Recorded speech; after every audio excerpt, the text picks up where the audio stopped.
सोचिए जरा, अगर मैं आपसे कहूं कि भारत से हजारों किलोमीटर दूर समुद्र के बीच एक ऐसा देश है जहां प्रधानमंत्री भी हिंदू हैं, जहां दिवाली पर पूरा देश रुक जाता है और जहां शिवरात्रि के दिन सड़कें कांवड़ यात्रियों से भर जाती हैं।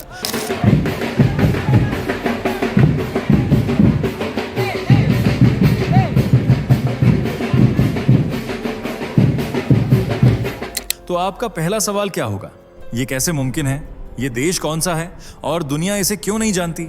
यहीं से इस कहानी की शुरुआत होती है और यहीं पर आपका दिमाग रुक जाता है, क्योंकि आज तक हमें यही सिखाया गया कि दुनिया में हिंदू देश नाम की कोई चीज है ही नहीं। सतावंबर मुस्लिम देश, दर्जनों ईसाई देश, लेकिन हिंदू शून्य। तो फिर ये कौन सी जमीन है जहां मंदिर सिर्फ आस्था नहीं बल्कि पहचान है, जहां राजनीति भी तब तक सांस नहीं लेती जब तक हिंदू समाज साथ खड़ा ना हो? अब एक विजुअल अपने दिमाग में लाइए, नीला समुद्र, हरे पहाड़ और उसी धरती पर भगवा ध्वज के साथ AUM नमः शिवाय की गूंज। ये कोई सपना नहीं है, ये हकीकत है। और सबसे चौंकाने वाली बात, इस देश की कहानी भारत से शुरू होती है लेकिन भारत में खत्म नहीं होती। ये वीडियो सिर्फ एक देश की जानकारी नहीं है, ये उस इतिहास का पर्दाफाश है जिसे जानने के बाद आप दुनिया के धर्मनिरपेक्ष नक्शे को नए नजरिए से देखने लगेंगे। अगर आप शुरुआत में ही वीडियो छोड़ देते हैं तो आप वो सच्चाई मिस कर देंगे जो स्कूल की किताबों में नहीं है, न्यूज में नहीं है और शायद जानबूझकर छुपाई गई है। तो सवाल ये नहीं कि ये देश कौन सा है, सवाल ये है कि क्या आप पूरी कहानी जानने की हिम्मत रखते हैं? क्योंकि जो आगे आने वाला है वो आपकी सोच बदल सकता है हमेशा के लिए। चलिए दोस्तों, फटाफट एक बात बताइए, ये वीडियो आपको कैसे मिली? क्या आपने खुद इसे सर्च किया था या फिर ये अचानक आपकी स्क्रीन पर आ गई और आपने क्लिक कर दिया? हमें सच में जानना है, कमेंट में जरूर बताइए, क्योंकि हर जवाब अपने आप में एक कहानी है। और अगर ये वीडियो आपको बिना सर्च किए अचानक मिली है तो समझ लीजिए ये सिर्फ इत्तेफाक नहीं है। इसका मतलब है कि आप चाहते हैं कि सनातन की आवाज पूरे देश में फैले और कट्टर सोच का अंत हो। ऐसे में दोस्तों, आपका एक छोटा सा कदम इस लड़ाई को बहुत बड़ा बना सकता है। फैक्ट मंत्रा चैनल को अभी सब्सक्राइब कीजिए, क्योंकि हमें आपके सपोर्ट की जरूरत है आज पहले से ज्यादा। इस वीडियो को हर जगह शेयर कीजिए, व्हाट्सएप से लेकर फेसबुक तक, क्योंकि सच तभी ताकत बनता है जब वो ज्यादा लोगों तक पहुंचे। और हाँ, लाइक जरूर कीजिए ताकि ये वीडियो एल्गोरिदम की दीवार तोड़कर और भी लोगों की स्क्रीन तक पहुंच सके। तो चलिए दोस्तों, अब बिना रुके, बिना डरे वीडियो में आगे बढ़ते हैं। क्या आप जानते हैं, भारत से हजारों किलोमीटर दूर हिंद महासागर के बीच एक ऐसा देश है जहां बहुमत हिंदुओं का है, जहां गंगा बहती है, जहां शिवरात्रि पर देश जैसे थम सा जाता है, जहां दिवाली पर राष्ट्रीय अवकाश होता है, यहां पूजा भी होती है और हवन भी, क्योंकि मेजॉरिटी हिंदुओं की है। लेकिन यह देश है कौन सा और यहां हिंदू धर्म कैसे पहुंचा? चलिए बताते हैं, बस वीडियो के लास्ट तक बने रहें। हमारी दुनिया में 57 मुस्लिम, 14 ईसाई, 1 यहूदी, 4 बौद्धिस्ट देश हैं। लेकिन अगर बात हिंदू देश की करें तो नंबर है 0। लेकिन मेजॉरिटी के हिसाब से दुनिया का सबसे बड़ा हिंदू देश है भारत, जहां हिंदुत्व कण कण में बसा हुआ है। इसके अलावा नेपाल कभी हिंदू राष्ट्र हुआ करता था, हालांकि आज इसकी पहचान भी धर्मनिरपेक्ष देश के रूप में होती है। इन देशों के अलावा भी कई देश हैं जहां हिंदू सबसे ज्यादा हैं और जो आने वाले सुनहरे कल में पूरी तरह से हिंदुत्व के रंग में रंग सकते हैं। इन्हीं में से एक देश का नाम है मॉरिशस, जिसे मिनी इंडिया, हिंद महासागर का स्वर्ग और कल्चरल मेल्टिंग पॉट भी कहा जाता है, जबकि इसका आधिकारिक नाम है रिपब्लिक ऑफ मॉरिशस। यह हिंद महासागर में स्थित एक द्वीपीय देश है जिसके मुख्य द्वीपों में रॉड्रिग्स, अगालेगा, सेंट ब्रैंडन जैसे कई द्वीप समूह शामिल हैं। मॉरिशस पूर्वी अफ्रीका के दक्षिण पूर्वी तट से करीब 2000 किलोमीटर दूर मेडागास्कर के पूर्व में स्थित है। ये 2040 वर्ग किलोमीटर क्षेत्रफल के साथ एक छोटा सा देश है, लेकिन इतिहास, संस्कृति और धार्मिक विविधता इसे दुनिया के सबसे अनोखे देशों में शामिल कराती है। मॉरिशस के लिए मशहूर लेखक मार्क ट्वेन ने कहा था, पहले मॉरिशस बना फिर स्वर्ग की रचना हुई। इसी से आप देश की सुंदरता का अंदाजा लगा सकते हैं। कहते हैं मॉरिशस के नीले समुद्री तट, मदमस्त मौसम और घने जंगलों को देखकर ही ऊपर वाले ने स्वर्ग की रचना की थी। चौंकाने वाली बात तब होती है जब यह खूबसूरत देश छोटा भारत नजर आता है। वही परंपराएं, वही पहनावा, खान पान। यहां आने पर ऐसा लगेगा ही नहीं कि आप भारत से बाहर हैं, और लगे भी कैसे। हिंदू मॉरिशस का सबसे बड़ा धर्म है।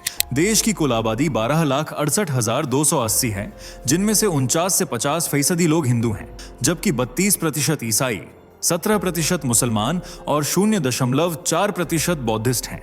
लेकिन जब त्योहारी सीजन हो या कोई खास मौका हो तो हर धर्म का व्यक्ति सनातनी बन जाता है। देश की सरकार भी हिंदू धर्म को मान्यता देती है। हालांकि इसका कोई ऑफिशियल धर्म नहीं है, लेकिन राजनीतिक गलियारों में तब तक कोई हलचल नहीं होती जब तक कि हिंदू वोटर्स उनके साथ खड़े ना हो जाएं। यहाँ की खासियत है लोगों की एकता। भारत में बागेश्वर धाम सरकार हिंदुओं को एकजुट करने के लिए यात्रा निकाल रहे हैं, क्योंकि यहाँ जातिवाद ऊंच नीच के कारण हिंदू एक नहीं माने जाते, जबकि मॉरिशस में जाति व्यवस्था जैसा कुछ है ही नहीं। यहाँ अगर आप देवी देवताओं को पूजते हैं, हिंदू कल्चर को फॉलो करते हैं, तो आप सिर्फ हिंदू हैं, ना जाट ना पंडित। और यही बात इस देश में हिंदुओं को खुशहाल बनाती है। मॉरिशस एक शांत और सभ्य देश माना जाता है। यहाँ क्राइम रेट काफी कम है और महिलाओं को आधी रात को भी सुरक्षित माना जाता है, फिर चाहे वो चार दीवारी के भीतर हो या पब्लिक प्लेस पर।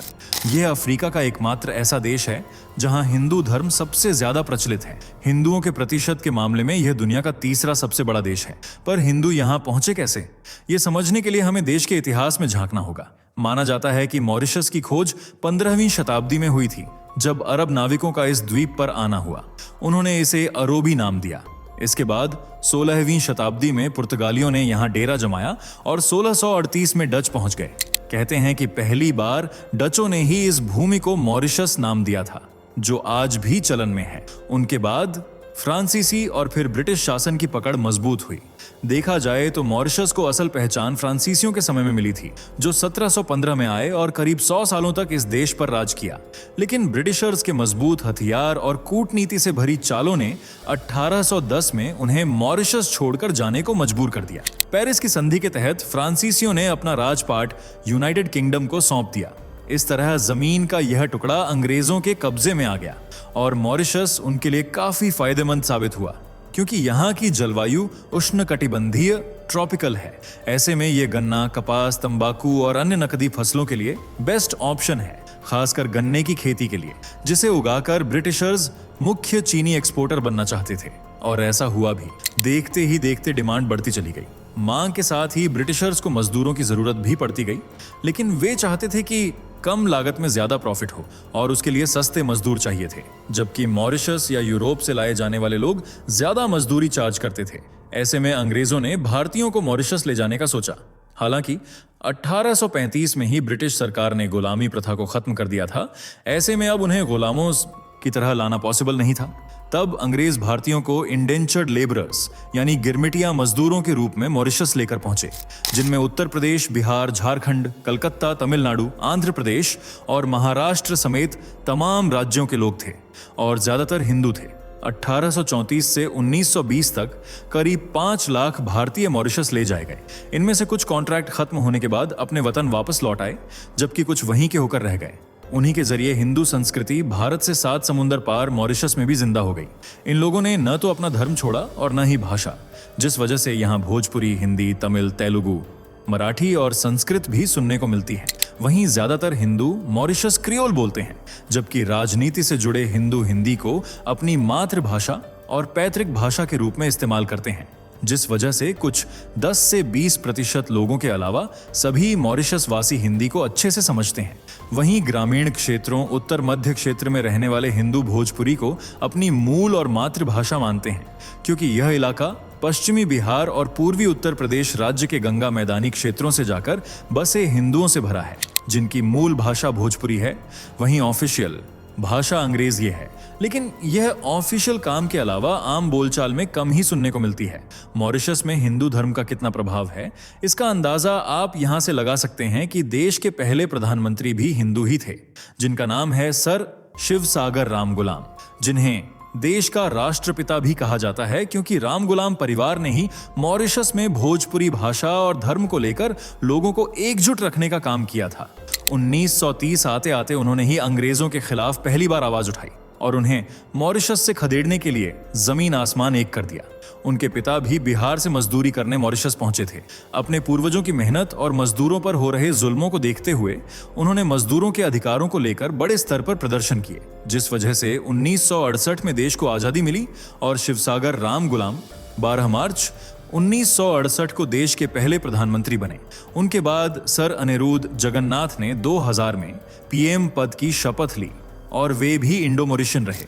इनके अलावा नवीन राम गुलाम प्रविंद जगन्नाथ रहे और वर्तमान में देश के पीएम नवीन राम गुलाम हैं। उनके पूर्वज भी हिंदू ही थे। यहाँ तक कि रक्षा विभाग, विदेश मंत्रालय, गृह मंत्रालय, education department, tourism department, international affairs, जितने भी विभाग होते हैं उनमें भी आपको हिंदू राजनेता जरूर देखने को मिल जाएंगे। और जितने मॉरिशियन हिंदू ऑफिशियली एक्टिव हैं, उतने ही वे अपनी संस्कृति को कायम रखने में भी सतर्क हैं। यहाँ तमाम हिंदू त्योहार उसी जोश और उल्लास के साथ सेलिब्रेट होते हैं। जैसे भारत में दिवाली देश का सबसे बड़ा पर्व माना जाता है और इस दिन नेशनल हॉलिडे होता है। ईसाई हो या बौद्ध, हर धर्म का व्यक्ति यह पर्व मनाता है। इस दिन पूरा देश रंग बिरंगी झालरों से सजा होता है। मिठाइयाँ बनती हैं, पकवान बनते हैं और गणेश लक्ष्मी की पूजा की जाती है। इस देश में सबसे ज्यादा भगवान शिव, गणेश जी, माँ लक्ष्मी, दुर्गा माँ, कन्हैया, राम और हनुमान जी की पूजा की जाती है। हनुमान जयंती के दिन बजरंग बली के भक्त सुबह से ही उन्हें प्रसन्न करने में लग जाते हैं। जबकि उगादी या गुड्डी पड़वा हिंदू नववर्ष का त्योहार है और इसे विशेष रूप से तेलुगु और मराठी भाषी लोग मनाते हैं। होली, जिसे रंगों का त्योहार भी कहते हैं, यह भी मॉरिशस का एक लोकप्रिय त्योहार है जिसे सभी एक साथ मिलकर मनाते हैं। होली का त्योहार 2 दिन तक चलता है, जिसमें पहले दिन होलिका दहन होता है। इसके बाद चौताल का प्रदर्शन किया जाता है। चौताल एक तरह का भारतीय लोक संगीत है। इसके अगले दिन गुलाल, रंग और पानी से होली खेली जाती है। रामनवमी का पर्व अयोध्या के आदर्श राजा भगवान राम के सम्मान में मनाया जाता है। इस देश में उन्हें एक आदर्श पुरुष का प्रतीक माना जाता है और तमिल ही नहीं, मराठी, भोजपुरी, हर भाषा का व्यक्ति इस उत्सव को मनाता है। इसके अलावा पोंगल या मकर संक्रांति, कृष्ण जन्माष्टमी, गणेश चतुर्थी, दुर्गा पूजा, नवरात्रि और भोलेनाथ के लिए शिवरात्रि भी मनाई जाती है। शिवरात्रि पर मॉरिशस के हिंदू 7 से लेकर 40 दिनों का उपवास रखते हैं। हालांकि बीच बीच में फलाहार वगैरह होता है। इस दरमियान गंगा तालाब से गंगा जल लाने के लिए तीर्थ यात्रा की जाती है और अंत में भगवान शिव की पूजा के लिए जागरण होता है। वैसे गंगा तालाब को आप गंगा तालाब या मिनी गंगा कह सकते हैं, क्योंकि मॉरिशस में स्थित इस झील का महत्व उतना ही है जितना काशी, हरिद्वार और प्रयागराज जैसे तीर्थ स्थलों का। ये मॉरिशस के सवाने जिले में स्थित है, जो समुद्र तल से करीब 550 मीटर ऊंचाई पर है और हिंदू इसे समुद्र पर गंगा मानते हैं और सम्मान में गंगा तालाब कहते हैं। मान्यता है कि 1897 में एक हिंदू पुजारी को सपने में मां गंगा नजर आई। पुजारी ने इसे संकेत समझा और भारत की गंगा नदी से जल लाकर इस झील में प्रवाहित कर दिया। तभी से इसे गंगा तालाब कहा जाने लगा और गंगा की तरह यहाँ भी पवित्र अनुष्ठान होने लगे। गंगा तालाब दुनिया की सबसे साफ सुथरी और पवित्र झीलों में शुमार है। महाशिवरात्रि के दिन लाखों हिंदू नंगे पांव कांवड़ लेकर कई किलोमीटर पैदल चलने के बाद गंगा तालाब पहुंचते हैं और झील से पवित्र जल लेकर भगवान शिव का जलाभिषेक करते हैं। यहाँ एक विशाल शिव प्रतिमा और माँ दुर्गा की मूर्ति भी है। इसके अलावा हनुमान जी, गणेश जी और विष्णु जी को समर्पित कई मंदिर हैं। मॉरिशस में मंदिरों की संख्या 300 से भी ज्यादा है। जब भारतीय हिंदू यहाँ पहुंचे तो अपने साथ रामायण, महाभारत, भगवत गीता, वेद पुराण, उपनिषद जैसे तमाम ग्रंथ और भगवान के प्रति श्रद्धा भी लेकर आए। उन्होंने छोटे छोटे तंबुओं में अपने देवी देवताओं को स्थापित किया और उनकी पूजा शुरू कर दी। बाद में मंदिरों की स्थापना भी होने लगी। देश का सबसे बड़ा मंदिर महेश्वरनाथ शिव मंदिर को माना जाता है, जो 130 से भी ज्यादा साल पुराना है। इसे ग्रैंड शिवाला ट्रायोलेट भी कहते हैं। इसका डिजाइन बंगाल शैली पर आधारित है।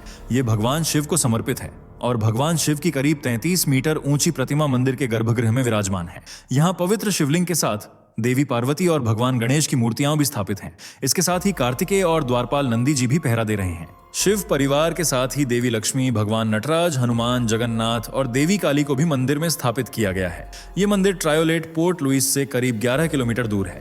अगला मंदिर है सागर शिव टेम्पल, जो मॉरिशस के गोयावेडे चाइना द्वीप पर स्थित है। यहाँ भगवान शिव की एक 108 फीट ऊंची कांस्य प्रतिमा है, जिसे मॉरिशस की सबसे ऊंची मूर्तियों में से एक माना जाता है और इसे मंगल महादेव के नाम से भी जाना जाता है। ये हिंद महासागर के पानी से घिरा हुआ है और इस मंदिर को देश के मेन लैंड से जोड़ने के लिए एक संकरा पुल भी बना हुआ है। श्री प्रसन्ना वेंकटेश्वर मंदिर देश के लौरा मलिंगा गांव में स्थित है। मंदिर की मूर्तियों में सोना, हीरा, माणिक, पन्ना, नीलम और दूसरे कीमती रत्न जड़े हुए हैं। यह मंदिर पोर्ट लुइस से करीब 30 किलोमीटर दूर है। इसी तरह पांडुरंग क्षेत्र मंदिर, श्री शिव सुब्रमण्यम मंदिर, सूर्य उदय संगम मंदिर, शिव शक्ति मंदिर, हरे कृष्ण इस्कॉन मंदिर और कैलासन जैसे सैकड़ों मंदिर हैं, जो मॉरिशस की धार्मिकता को उजागर करते हैं। यूं तो देश में कई शहर हैं, लेकिन जहां हिंदुत्व की लहर सबसे ज्यादा है, उनमें क्योर पाइप और वाकवास का नाम सबसे ऊपर आता है। जबकि पोर्ट लुइस मॉरिशस की राजधानी है, जहां स्थित अप्रवासी घाट वही जगह है जहां से पहली बार भारतीयों ने मॉरिशस की धरती पर कदम रखे थे। आज ये जगह यूनेस्को वर्ल्ड हेरिटेज साइट्स का हिस्सा है, जो भारतीय संघर्ष की जीवित याद के रूप में सैकड़ों सालों से जिस की तस है। मॉरिशस के कल्चर की बात करें तो यह भी पूरी तरह से भारतीय है। यहाँ महिलाएं खास मौकों पर जैसे त्योहारों या शादियों में साड़ी पहनना पसंद करती हैं। शादियां भी भारत की तरह ही होती हैं। धूमधाम से बारात निकलती है और जमकर दावत होती है। दावत में शाकाहारी भोजन परोसा जाता है, दाल चावल, आलू सब्जी, पूरी या रोटियां और साथ में मीठा। यह मॉरिशस के हिंदुओं का मुख्य भोजन है, जो रोज के खाने में सादगी पसंद करते हैं। हालांकि नॉन वेज लवर्स की भी कमी नहीं है, खासकर गैर हिंदुओं के बीच। केकड़ा करी, धनिया मिर्च वाली मछली, मछली भात, तली हुई स्क्विड, विंदाए ओराइड और विंदाए पोइसन के अलावा सी फूड ज्यादा फेमस है। मद्रास साइड से जो हिंदू यहाँ पहुंचे हैं उनके बीच भी मछली भात बहुत प्रसिद्ध है। कुल मिलाकर मॉरिशस में पहुंचते ही आप ऐसा फील करेंगे जैसे एक भारत से निकले और दूसरे भारत में आ गए हों। यहाँ सब कुछ हिंदू धर्म से इंस्पायर्ड है, तभी तो इसे मिनी इंडिया कहते हैं। तो आप कब जा रहे हैं इस छोटे भारत की सैर पर? और आपको क्या लगता है, क्या सच में मॉरिशस आने वाले समय में पूरी तरह से हिंदूमय हो जाएगा? कमेंट करके जरूर बताइए। वीडियो पसंद आई हो तो लाइक शेयर करें, चैनल को सब्सक्राइब करें और बेल आइकन को प्रेस करना बिल्कुल न भूलें। दोस्तों, आपके स्क्रीन पर 2 और वीडियो दिख रही हैं, जिसे देखने के लिए आप स्क्रीन पर क्लिक करें। दोनों देखिएगा, बहुत अच्छी वीडियो बनी है।